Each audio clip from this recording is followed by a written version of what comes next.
Take it away. Hey everyone, how we doing? Welcome to the Bitcoin Aggregated podcast. We're your hosts, Chris and Kieran. Just a bunch of dudes that like talking about Bitcoin.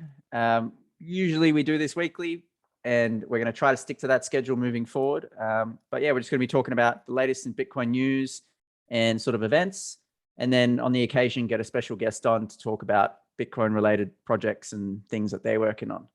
But why don't you start us off for this week, Kieran? What have you dug up? Sort of to add to that, I'm pretty excited. We've got in September, I think it's a fair while off, I suppose, but Dave Jones has said he'll come on the podcast with us. So he's the co-creator of Value for Value, so like podcasting 2.0 with Adam Curry, who was the inventor of podcasts. He actually came on the IPFS podcast I did a while back. So it'll be good to catch up with him again, see where he's at, and tell him what we're sort of up to as well. It's funny actually, like he's every time I see like an email from him, it literally says David Jones. So I nearly click spam. Yeah. Like every time I'm like, oh no, what is this? And I'm like, oh no, awesome. For those that aren't Australian, David Jones is like a retail giant sort of outlet where you can get clothing and all sorts of appliances and spam if you want. I guess spam. That is actually going to be a hilarious title when we do get Dave on here. And we might even have to have the logo of David Jones as like the thumbnail or something. We totally should. Just like that pattern. You know that pattern? It's like, I don't know if you watch Trailer Park Boys, but like Ricky's shirt from that. It's like the David Jones pattern. Maybe that's a reference that you don't know, but all right. So we've got a fair bit of stuff here. I wanted to get into actually just talking about guests and people not listening from in Australia. Check this out. So I don't know, can you see that tab? Yeah, what's this? This is the listens on the podcast. Yeah, check out the country. We're big in Argentina, Spain, Venezuela, like Mexico, Chile, Peru. It's all like Spanish-speaking countries. So like, shout out. I've been learning Spanish, but I'm not very good, so it's going to be a while before our podcast is available in Spanish. yeah. Well, we should probably think about like translating. Shout out to all the Spanish people out there. I mean, that's awesome. Kieran and I are actually going to be in El Salvador in November, hopefully speaking some Spanish, maybe with the locals. Can't guarantee it. I'm very patchy, but that's so awesome. I know. I thought 100% it would just be like Aussies and a few other people. And yeah, you go through the analytics and and this is really weird too. Eh? So it's like Podcast Addict. I don't even know what that is. Web browser fine, Amazon Alexa, so like people calling it out over Alexa, and then everything else other.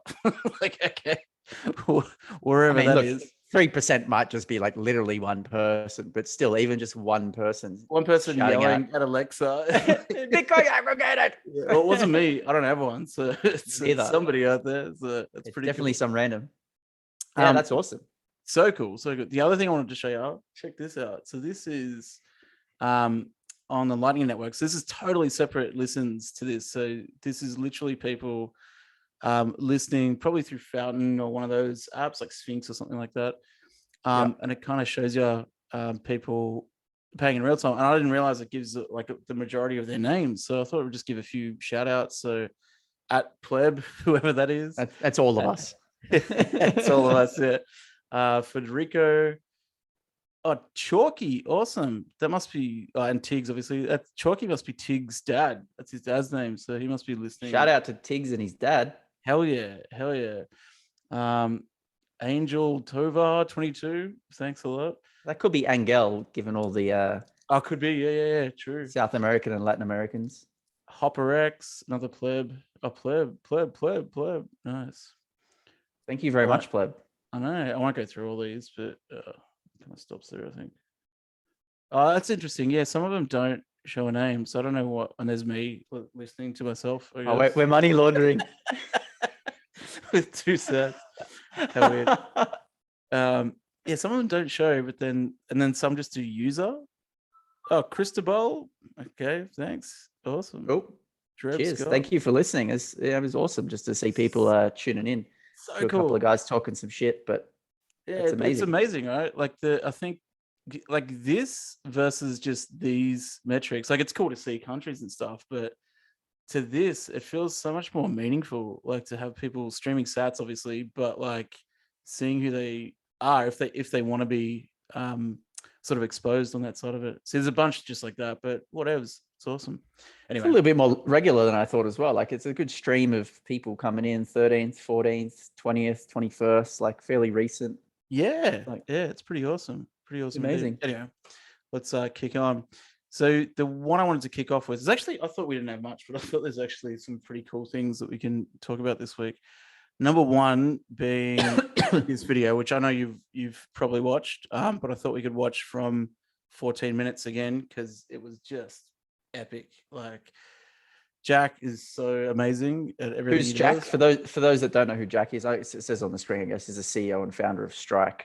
Yeah, Jack Mallet, as I called him today. And he's about to smash shit apart. That's right. Rates start to rally on the back half. Can you hear that? Recession Yeah. and macro environments like this. So I think it's going to be really interesting to see if Bitcoin rallies when others don't in like 6 to 12 months. But right now it's risk off of everything. Like everyone's scared. Even the T-bond market, like everything's trading terribly. But the biggest criticism of Bitcoin, other than the fact that non-believers say it has no intrinsic value, is that it uses so much energy to mine. And I actually know your take on this already, so maybe we don't get into it.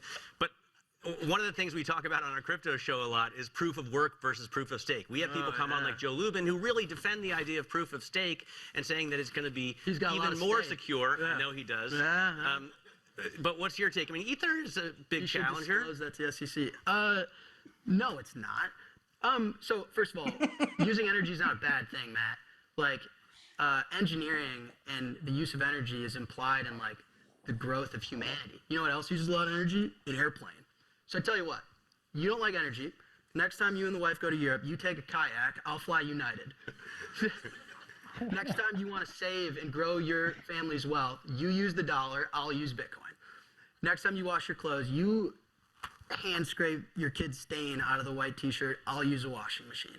But since when was using energy a bad thing? I mean, come on, like it's absolutely asinine and ridiculous. And as far as, it's just ridiculous, seriously. It's like no one was like, oh, this airplane uses too much energy. But we're it's trying like, to use I less. want to travel without when dying. Greta comes here, she takes a sailboat. So yeah, the idea did she get like deathly sick or something? she was not a good experience Poor for her. girl, poor girl. But a small carbon footprint. No. The kids care about their carbon footprint. And even the carbon footprint, I mean, it like incentivizes, it's the best use of energy. You know, like what an airplane can't do or your washing machine, like make use of excess energy of a waterfall. So it helps stabilize the grid. Like guys flying airplanes aren't stabilizing the grid. So it's just such an asinine, ridiculous, uninformed, uneducated opinion. Those are the kind of questions I ask. Sorry. No, proof of stake, like, first of all, if you want an asset to have a commodity premium, which, you know this room knows what that is, creating money can't be free. Like, guys, what are we talking about? Like, the fact that if a lot of people want to create Bitcoin, it becomes more difficult is why the thing works. Have you lost your mind? Creating money cannot be free. And so, like, what do you mean it's just a stake in the network? So someone like BlackRock just buys stakes in the network? It's absolutely ridiculous. And then you also have to account for things like the laws of physics, which proof of work does. I mean, I think what Michael Saylor calls Bitcoin property and everything else not. I'm not going to comment on what the SEC should do or anything, but I think the real direct messaging there is your relationship with Bitcoin is not a liability, okay? Your relationship with Bitcoin is not a proxy to some foundation, some team, some corporate structure, some development decision. In fact, the founder of Bitcoin, he, she, or they might be dead. And it's working really well, Matt. That's what Saylor means when it's a property. There's no liability relationship. Like stable coins, there's a liability there. It doesn't mean stable coins are bad. Matt, I own a security. It's called Strike stock. Securities aren't bad. Building liability relationships, like Tesla stock's not bad, but there's a liability there with Elon and the company and their roadmap and their cash balance, right? And so like proof of stake, your relationship with that asset's a liability. A stable coin, your relationship with that's a liability. In theory, what you want is a monetary asset where there are no liability relationships. That's the whole point of the thing. That's what proof of work solved that. It was like an amazing innovation. Proof of stake, if proof of work is like, we finally got an airplane to fly, so this is a quote of a friend of mine. Proof of stake is like, we know how to make it cheaper, faster, and less carbon efficient just by not flying. It's like, well, like that's not like a competitor. That's just a totally different product. So sorry, I got a little animated. That's good. But we're on Jesus. internationally broadcast television. Sorry. Let's watch the language. I want to finally ask about, you're not going to tell the SEC what to do, but obviously payments is a business that is highly influenced and affected by regulation, especially after the Durbin Amendment and then the Fed put a cap on the amount of transaction fees. What can be done about that? Because you don't have the lobbying power of a Walmart or a Visa, you know. Yeah, but you might. Here's what I mean by that. So for those that don't know, Matt's alluding to post-2008, the Dodd-Frank reform, where the government was like, this is ridiculous. Like the counterparty risk that a lot of these central banking actors pose to the economy is too big. Oh, whether they're right or wrong, we could have whiskey over that, but that was how they felt. Then the Durbin Amendment took debit card interchange away from banks. They're like, this is ridiculous. You're charging 3% to move a balance from Chase to Bank of America. There's no credit in that. There's no like cost in that. That's not 3%. And like, why are you saying that? Durbin took it away from them. What ended up happening then is someone like Bank of America goes, well, I can't monetize mortgage lending anymore post-2008. That blew up, didn't it? Now I can't monetize my checking accounts. So when did we start seeing overdrafts, non-free checking, and a push to consumer credit, which is a U.S. phenomena because of this environment? There's no credit card market in Europe.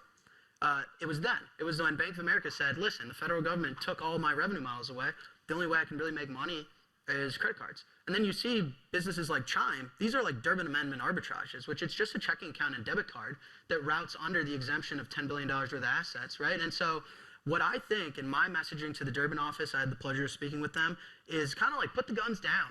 Like federal overreach, what we really want is an open, true, fair marketplace. We want an open value transfer protocol where Square and Bank of America and Chime can all compete on getting money to Wendy's fairly. And that's it. And so when you say Walmart and Bank of America is not on your side, maybe they are. That's the power of an open network. And I think if you want true price suppression and you want true open market competition, if you were to rebuild Visa, you would do it just like the Lightning Network. All the banks would be independent nodes that are on a distributed payment rail, and everyone's open to compete on how to sling the value between each other. And the value has to be property. There can't be a liability in there. Like what if someone seizes the stable coins in the bank?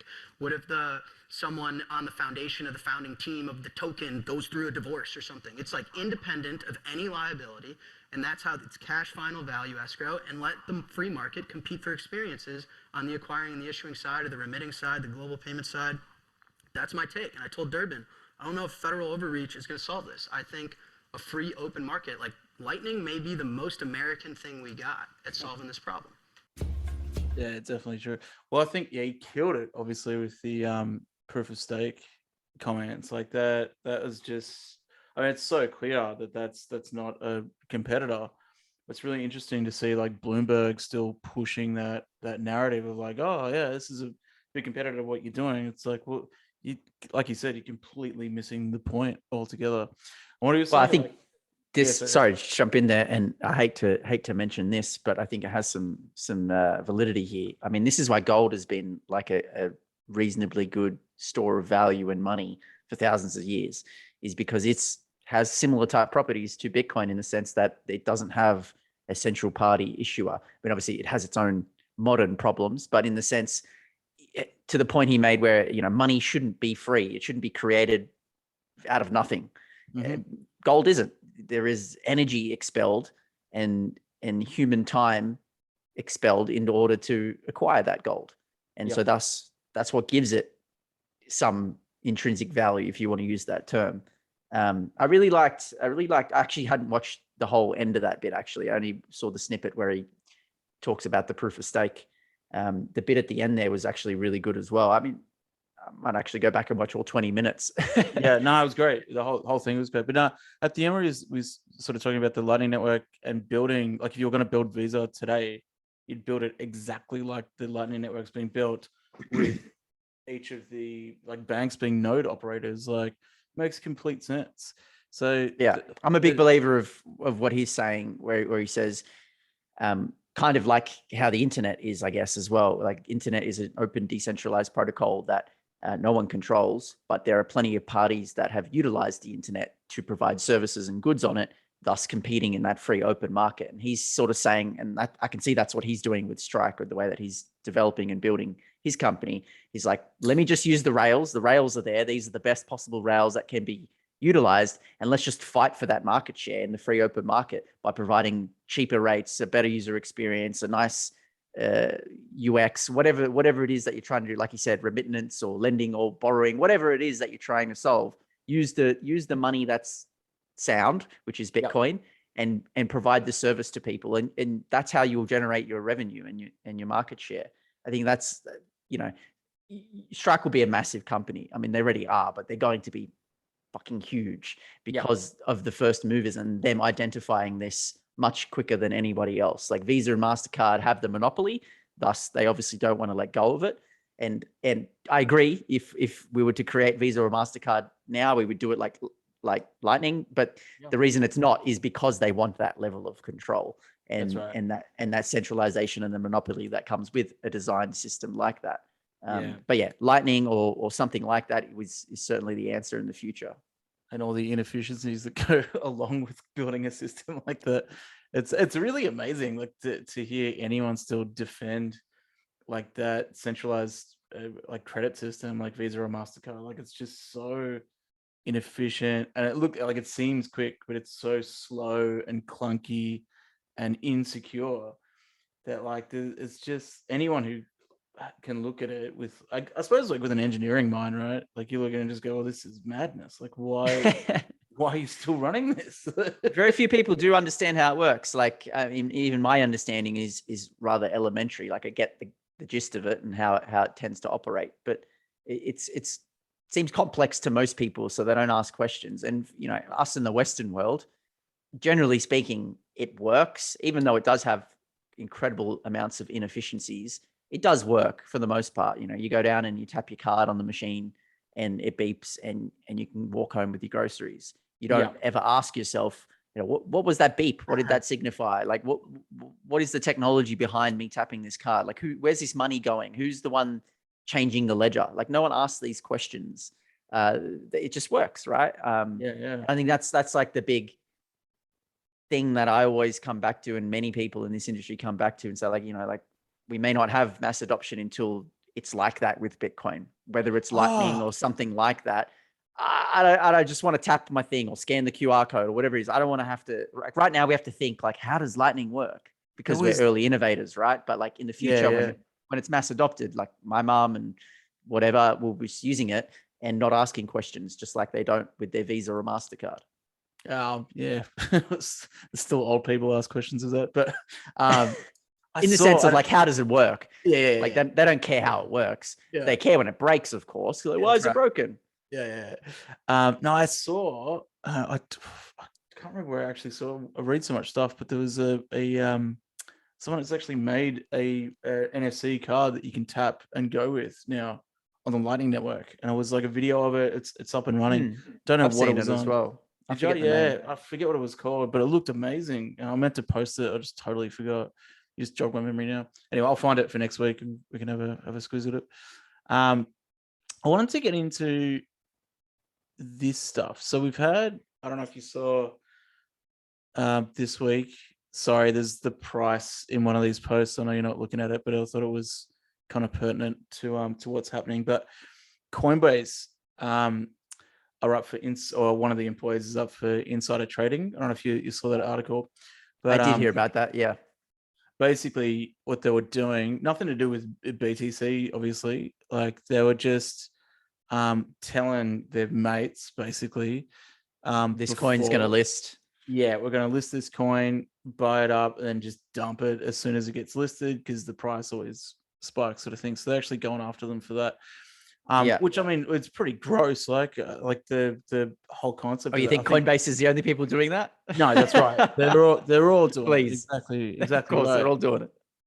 Exactly right. And it's like, Yeah. but what I hate about that is it gets conflated with Bitcoin, right? So like Yeah. people see Coinbase article, oh, insider trading, what's that? Oh, people are insider trading on Bitcoin. No, they're No. spinning up insane tokens, getting them listed, and then making their friends rich in fiat as quickly as possible. I've been spending a bit of time recently actually debating and arguing people online and in random forums, often sort of altcoin forums, which I don't know why I put myself through this, but I do. But trying to tell people like Bitcoin is not crypto. Yeah. It's not the same thing. And obviously the pleb mind says, oh, it's a cryptocurrency. Of course it's the same thing. So I've been trying to sharpen my argument and position on this so that I can educate people that they are not the same thing.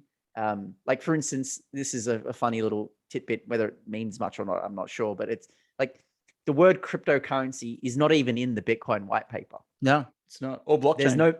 There's literally no mention of that word in the white paper. And if we're to take the creator's, journal, so to speak, of what he created or she created, or, like they didn't call it a cryptocurrency. That's just something that's come along through the altcoin phenomenon in people trying to, the way I explain it is like they try to sort of latch on to Bitcoin and say, oh, well, Bitcoin's a cryptocurrency. We're just like Bitcoin. We're a cryptocurrency too. And that sort of gives it some sort of validation, like market validation to say like, oh, well, yeah, Bitcoin, that thing works. If you're a cryptocurrency too, then it's the same thing, but some different colors or whatever, different hairdo. But at the end of the day, it's a blockchain. Different logo. But I'm trying to like break down that very narrow-minded position on, oh, let's just all bundle it all in together. It's just it's been a fun time having that conversation with a bunch of people and trying to figure out like what bits actually get through to some of these crypto folks. Because like they often stand their ground, but then there's certain things that are really hard to refute. So I'm trying to sharpen my sword when it comes to that conversation. But I think the funny thing, to go back to the Coinbase thing, I don't know if I didn't read Coinbase. I don't like him, but obviously I saw this news, and like the other thing I saw, I don't know if it came out at the same time or in response to this insider trading stuff. It seemed to come out around about the same time, if not in the same press release. That I'm not 100% sure of, but essentially they came out with a very strong position to say like, we do not list securities, period. I think was the direct quote from. Oh, really? I hadn't seen that. Oh, wow. Okay. Yeah. Okay. Maybe it was separate things, but I swear it all came out on like the same day or within the same 24, 48 hour window. It wasn't Brian Armstrong. It was one of the other guys, maybe another founder or maybe one of the operating guys. I don't care who Coinbase is run by. I think it's a shitcoin exchange, so I don't stay away from it. Well, that's the thing, isn't it? Like if they're not listing securities, what are they doing? And this is where a lot of the Bitcoiners and Bitcoin Twitter kind of, as they do, turn everything into a meme and a joke. Come out and said, "You're right. You don't list securities. You list unregistered securities." Because the SEC came out and made some sort of, I don't know how definitive this judgment was and what it actually means, but they basically came out and listed a bunch of coins. I think it was about 9 coins, and said like, these are securities essentially. Power Ledger was one of them. LBRY I think is one of them as well. Maybe Library, and a couple other shit coins that I had never heard of. But it got me thinking like, what about the rest of them? They're all fucking unregistered securities, like Ethereum, the whole lot of them. Yeah. But yeah, well, I don't know what I don't know what that actually means, if they're going after them or if they just, I think it was just like a casual comment by one of the SEC commissioners or whoever the hell it was. It wasn't a definitive thing. Like they're listing all these things and like saying that sort of stuff, but like there is metrics that we could put to that. Like say, like an ERC20 token, listing that versus something that has a proof of work network behind it. 2 very different things, right? Like why?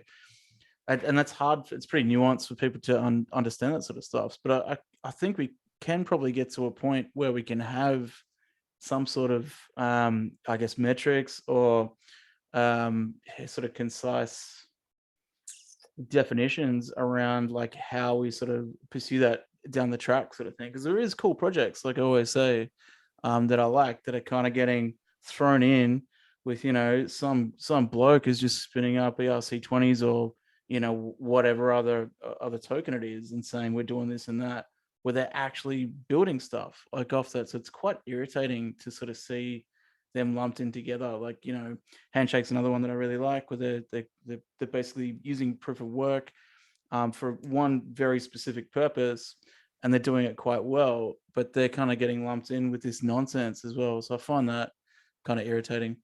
But going back to your original point before as well, like talking about the white paper, and we both fell for this, I think, like working in the blockchain center back in the day, like the rebranding of blockchain, right? Like the word blockchain doesn't actually come up in the white paper at all.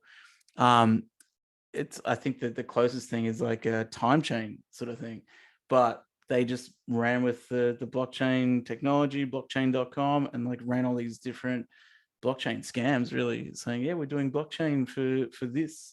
And I think that's all like part of the same thing that's happening with this. But yeah, it's quite complex, I suppose. And for anyone, like for us, even it's complex, but for anyone like in traditional finance or, lawmakers, they have no clue. Like we really need reform across the board, like an upskilling of people to a certain point, so they can actually have an understand, like a base understanding of the technologies. Because it's just, at the moment, I think it's just like they've got no idea for the most part. Like, it's probably getting better, but I think for the most part, these like lawmakers, I'm not even sure if it is, to be honest. Maybe Like, not, just yeah. because like there's so much other shit happening that it just now, like it's so noisy in this industry through all of the different shitcoin projects, that understanding the fundamental basics of Bitcoin, if Bitcoin 101, very few people understand that now. And everyone's moved on to, like you said, blockchain and NFTs and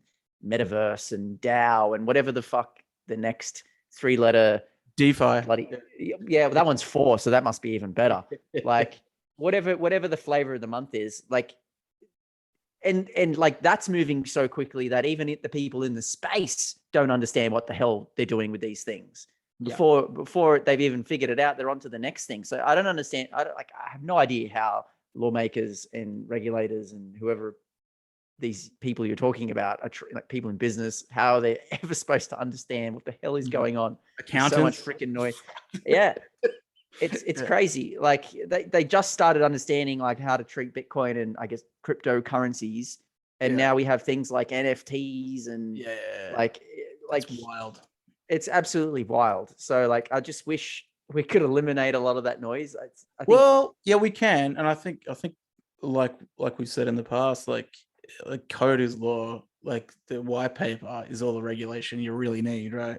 So, I mean, if you are silly enough to give your bank account over to somebody for a picture of a monkey, like maybe that's supposed to happen, right? Like, it sounds harsh. But yeah. I mean, the fundamental rule of life is basically natural selection. So I'm a big believer in that. That's like, it happens in every aspect of life, not just biology. So, we're going to see people get wrecked by buying monkey pictures and getting into scams and all sorts of over leveraged crap.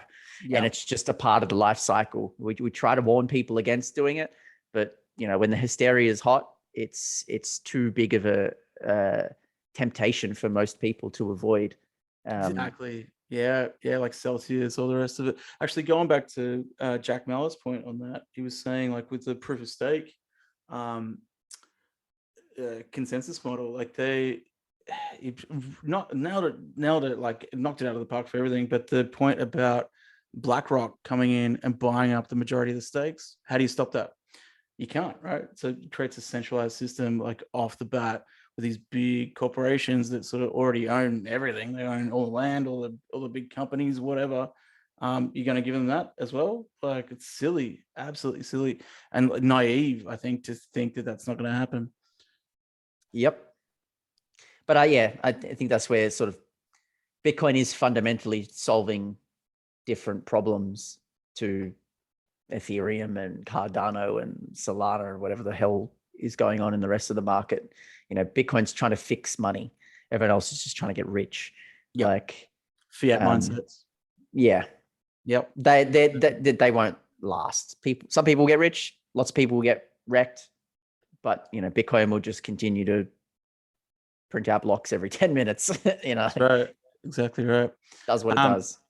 But yeah, so going from this article into this one in CoinDesk, I was like, oh, that's interesting. The price again was there from yesterday, but Coinbase shares remain alluring for international investors. Like, how could you go from that into thinking that this is going to be a good thing to invest in? Like, do you reckon it's because like Bitcoin's still hard for these like traditional investors to invest in, and they just look at Coinbase and go, okay, I can That's the vehicle. That. Yeah, maybe, perhaps. What do you reckon? It's nonsense. Ever since they went public, they've been wrecked. Yeah, like absolutely wrecked. Obviously, a lot of terrible macro environment things happened in between them listing and now with COVID and the war and all that bullshit that's going on. Yeah. So timing wasn't great, but yeah, I don't know how people could think like Coinbase is a wise investment. No, it seems crazy. Like, why? I certainly wouldn't buy any of them. The choice. Here's some stats, or here's some stock in Coinbase. I don't know what I'd be taking. I'll work for my sats. You give me free Coinbase shares, or you say you can mine your Bitcoin like everyone else. Thank you, no worries. I'll go mine my Bitcoin. Let me go work for it. I don't want a free lunch. Yeah, no, that's crazy. Well, so I found that really fascinating. That sort of came out straight after that. So maybe it's related. Probably is them trying to pump up the stock, I suppose. But talking about the stocks, there's a bit of traditional stuff on here. So it's just looking at the Netflix losing 1 million customers or users in the second quarter this year. So they're just going down the toilet. Heard about that. Yeah, it's nuts, right? So my thinking was, and like obviously this ties into Google, so like they're pausing hiring for the first time ever, and Slack increasing prices. I know Snapchat was another one that's just like tanked.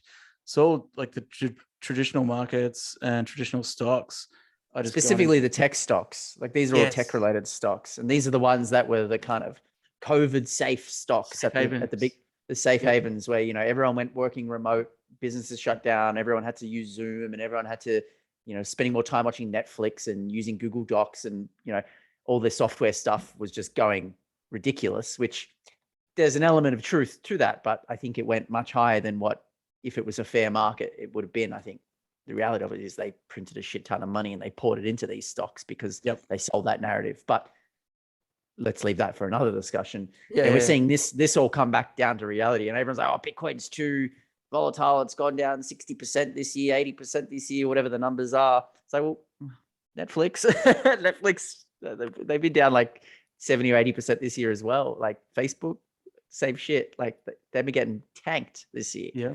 It's like, we like to blame Bitcoin, but it's sometimes you just gotta look in your own house. You're on fire too. Well, there is another open protocol that might have something to do with Netflix. It's called BitTorrent. Is that one of the reasons why Netflix is losing lots of users? Well, I mean, are they? Like, torrenting has been around for longer than Netflix. It has, but I would say a lot of people are feeling the squeeze now from inflation, right? So I want to go get. I got friends canceling their subscriptions, not just to Netflix, but to all the other sort of streaming things that they use in their lives, sports streaming and all that. So they're like, I'm tightening up the budget. So there's obviously part of that as well. It's interesting. So I could see, and I mean, there's an open protocol that's out there that kind of fixes this, right? So, just speculating that's kind of part of it. But do you think that, like, obviously, like, there is people that need money for living and that sort of thing, and that's playing into it. But do you think these traditional stocks kind of tanking, do you reckon that money is going to find its way into the BTC network, obviously in the long run, but can you see that sort of happening in the immediate future? geez, if they were smart. Yeah. But yeah, I don't know. Like I think Bitcoin, again, I'm not a trader. So like, I don't look at the market that closely for sentiment to make moves. Like I don't give a shit. I don't even look at the price of Bitcoin, and that's pretty much all I hold, like in terms of my net wealth.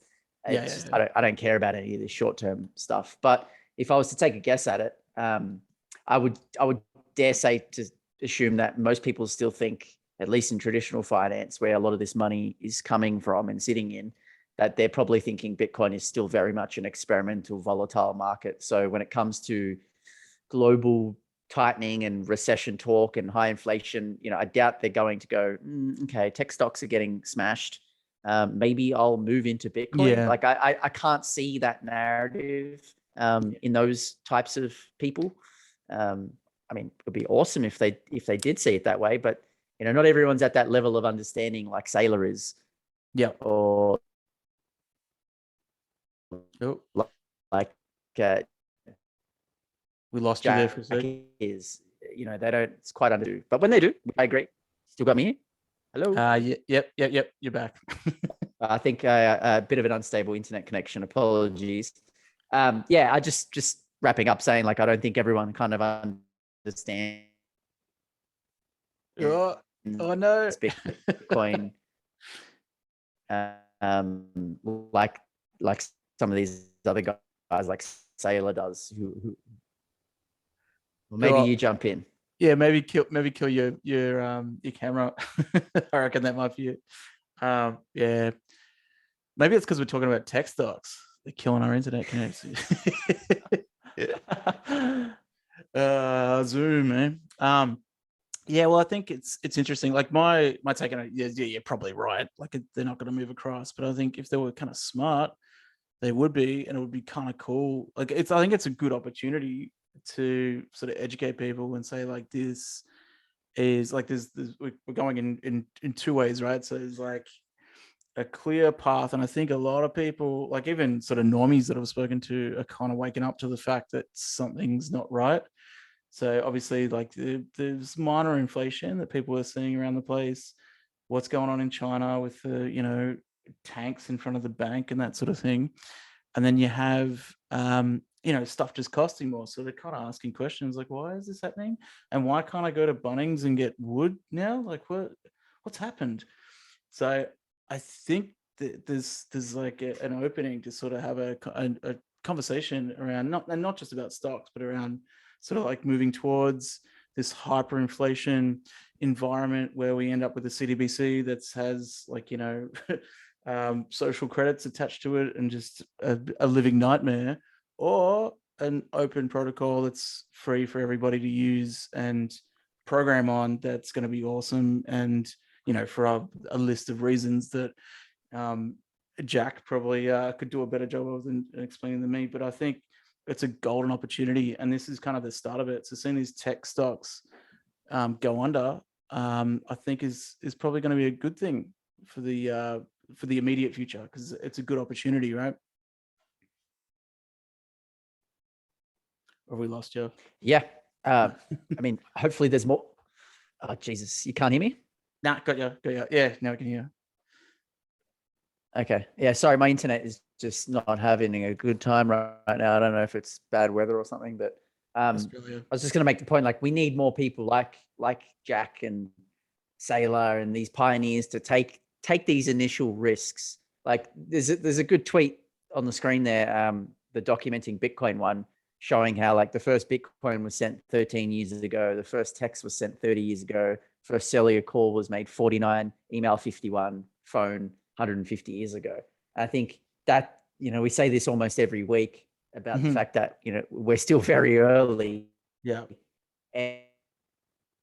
And if you try to think back to email, even just 20 years ago, it was not anything like it was today.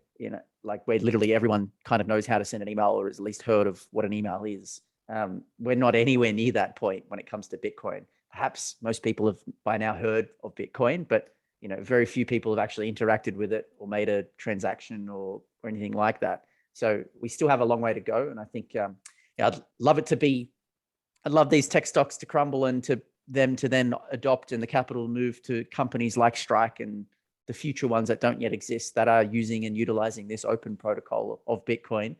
I don't know if we're there yet. I mean, I want to be optimistic and say, yes, we are, but yeah, I don't know. Well, and not even crumble. Maybe for them to pivot and back themselves on the BTC network as well, right? Or that, So, like, yeah.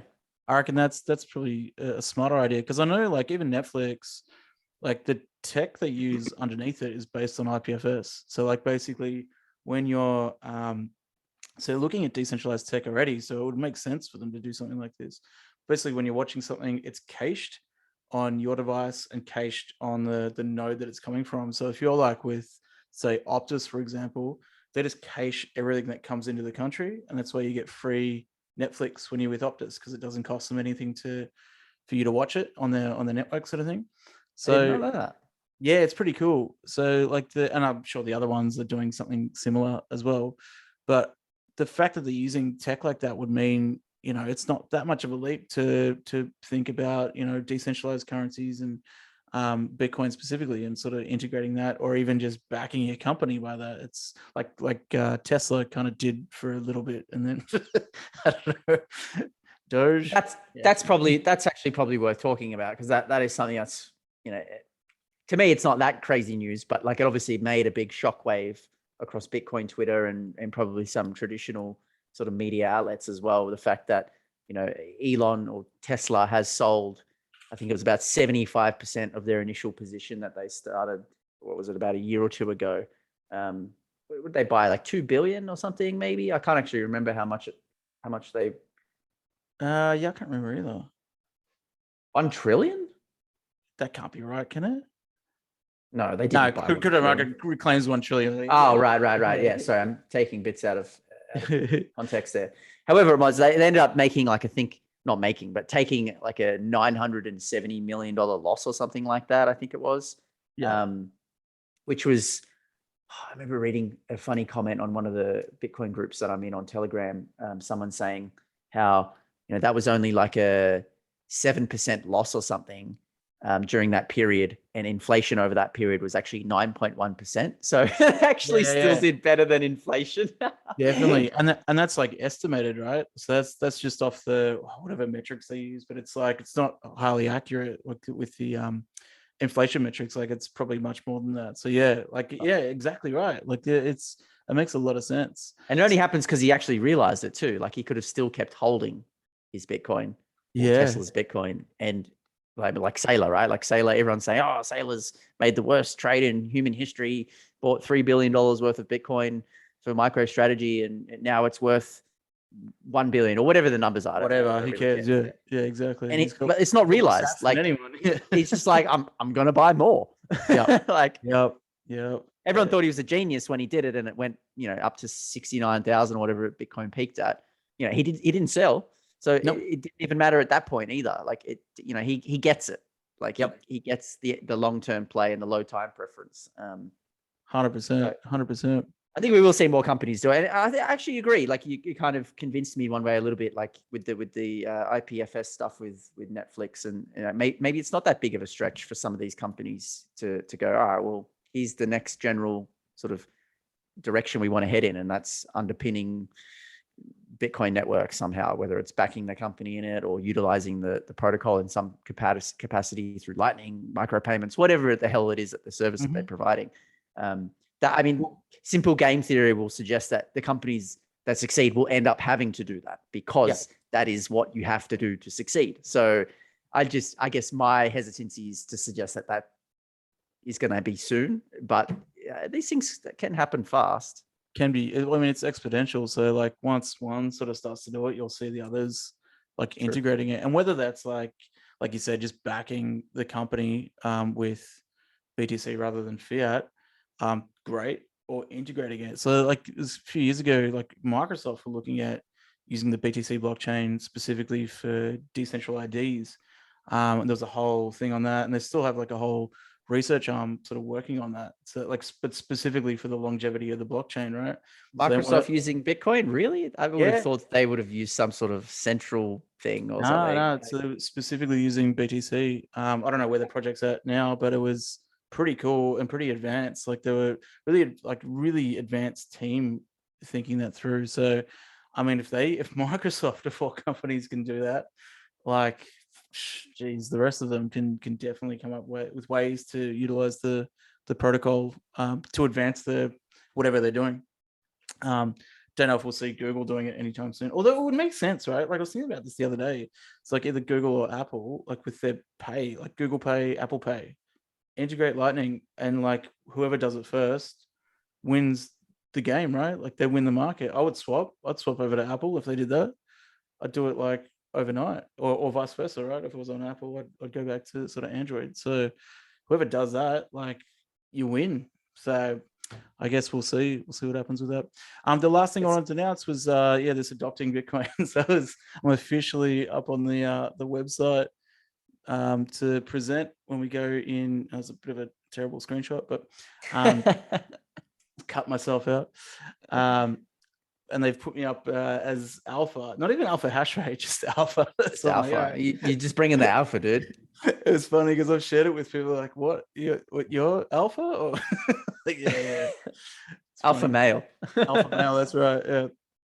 But yeah, super excited for that. So we just have to figure out how we're getting over to El Salvador and back. So that'll be the fun part. Oh man, I can't wait. It was honestly one of the best, probably if not the best conference I've been to in my life.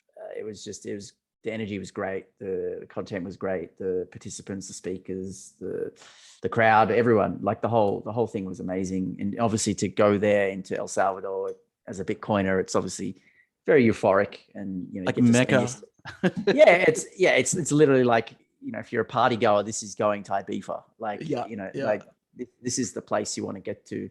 And, you know, it'll be the first of, I think, many countries that eventually, again, back to the sort of game theory behind it. Like, you know, I think you're sort of going to have to do it. Obviously, there are countries that have much more at stake. So they're going to be the last movers, you know, US, Western world, essentially.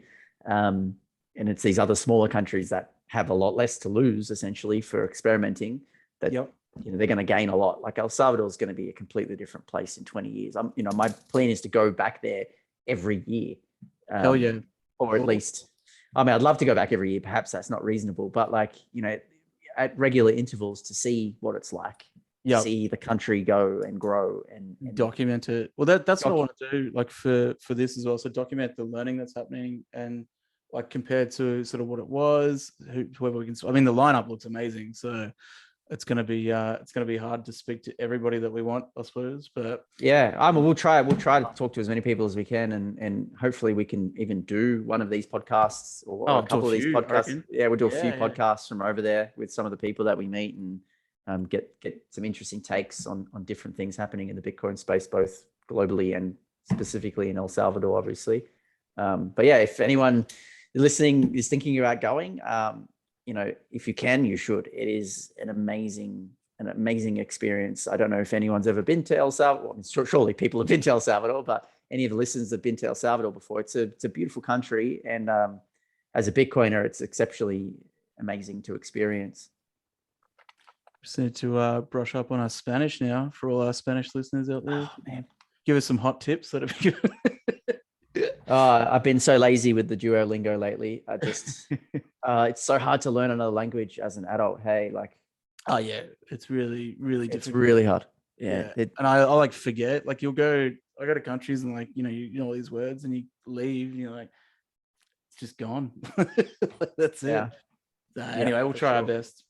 All right. Well, we'll see you guys next week. And like stay tuned to bitcoinaggregated.com. And yeah, thanks again to everyone listening on the Lightning Network. It's really, really cool. Cheers. Yeah, shout out to the people listening on the Lightning Network. If people want to reach out to us as well, we're on Twitter. My handle is Lungdoge, LUNGDOGE. And mine's either at Bitcoin Aggregated or at Kieran D. Nolan. And it's all up on the website. So yeah, hit us up. Thanks, everyone. Adios.